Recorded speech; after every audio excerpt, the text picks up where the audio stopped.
الحمدللہ رب العالمین والصلاة والسلام علی سیدنا محمد اشرف المرسلین وعلی آلہ وصحبہ اجمعین۔ رب اشرح لی صدری ویسر لی امری واحلل عقدۃ من لسانی یفقہوا قولی۔ ربی زدنی علما ربی زدنی علما۔ بسم اللہ الرحمن الرحیم۔ سورۃ النبا آیت 8۔ خلقناکم ازواجا، اور ہم نے تمہیں جوڑوں میں پیدا کیا۔ اللہ نے جوڑے بنائے ہمارے اور جوڑوں میں ہمیں پیدا کیا۔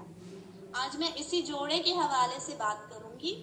آج ہمارے معاشرے میں گھروں کی جو تصویر ہم دیکھ رہے ہیں، بدلتے حالات میں تیزی کے ساتھ گھروں میں انہی جوڑوں کے درمیان اختلافات، جھگڑے، الہ کی شادی ٹوٹ جانے کا عمل دیکھ رہے ہیں۔ ہم اللہ کو مانتے ہیں، نبی صلی اللہ علیہ وسلم کو مانتے ہیں، قرآن کو مانتے ہیں، نکاح کرتے ہیں اللہ کے نام، اللہ کا نام درمیان میں لا کر دعائیں کرتے ہیں اور اللہ کے نام سے اپنے گھروں کو آباد کرتے ہیں، اور نکاح کے بعد ایسا لگتا ہے جیسے کہ ہم اللہ کو ہی بھول جاتے ہیں، قرآن کو بھول جاتے ہیں، میری نبی صلی اللہ علیہ وسلم کی سنت کو بھول جاتے ہیں، ان کے عمل کو بھول جاتے ہیں، اور اس کے نتائج میں ہمارے گھروں میں جھگڑے، لڑائی، طلاق، خلا یہ سب بڑھنے لگتے ہیں۔ ایسی حالت میں ہمیں اپنے گھروں کو بچانے کی کوشش کرنی چاہیے۔ قرآن کے ذریعے سے ہمیں اپنی اصلاح کرنے کی کوشش کرنی چاہیے۔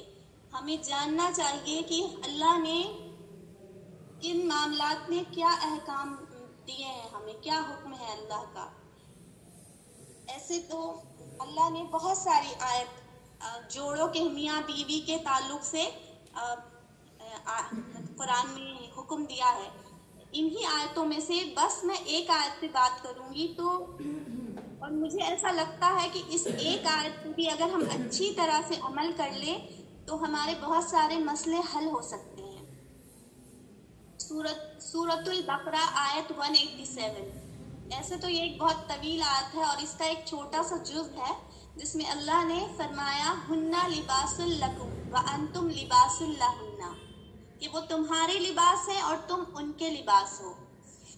انسان کے زندگی کا ایک بہت اہم ترین اور خوبصورت چیز لباس، ہمارے جسم سے سب سے نزدیک ترین شے لباس، ہم سے بالکل سٹا ہوا، اور ہمارے لباس اور ہمارے جسم کے بیچ کچھ بھی موجود نہیں، کچھ بھی حائل نہیں ہوتا، کچھ بھی نہیں آتا، بس اتنی ہی نزدیکی، قربت، محبت اللہ ایک میاں اور بیوی میں دیکھنا پسند کرتا ہے۔ اس لباس لفظ کے ذریعے سے اللہ ہمیں کیا سمجھانا چاہتا ہے، ہمیں سمجھنے کی کوشش کرنی چاہیے۔ لباس کیا ہے؟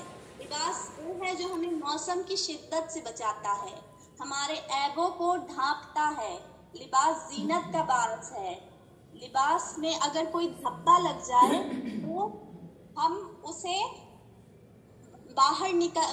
اگر دھبا لگ جائے تو اسے ہم پورے محلے کو نہیں دکھاتے، خاموشی سے تنہائی میں اسے صاف کر لیتے ہیں۔ یہی ساری چیز اللہ میاں اور بیوی کے درمیان، ایک شوہر اور بیوی کے درمیان بتانا چاہتا ہے اللہ اس لباس لفظ کے ذریعے سے۔ جیسے ازواج زندگی میں بہت ساری پریشانیاں آتی ہیں، کبھی مالی اعتبار سے، کبھی بیماری کے اعتبار سے، تو ایک بیوی اور شوہر کو ویسے حالات میں ایک دوسرے کا ساتھ دینا چاہیے۔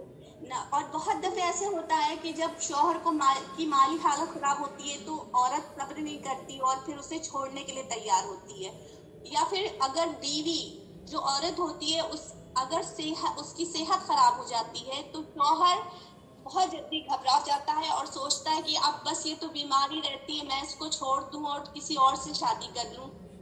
تو ایسے حالات میں ہمیں ایک دوسرے کا ساتھ دینا چاہیے۔ جو لباس ہوتا ہے وہ ہمارے عیب کو ڈھکتا ہے، اگر ہمارے جسم میں کچھ جل گیا، کٹ گیا، کوئی بھی عیب ہے، وہ ہمیں اس عیب کو وہ چھپا دیتا ہے۔ تو شوہر اور بیوی کا بھی یہی کام ہوتا ہے، ایک دوسرے کی کمی اور خامی کو چھپانا چاہیے۔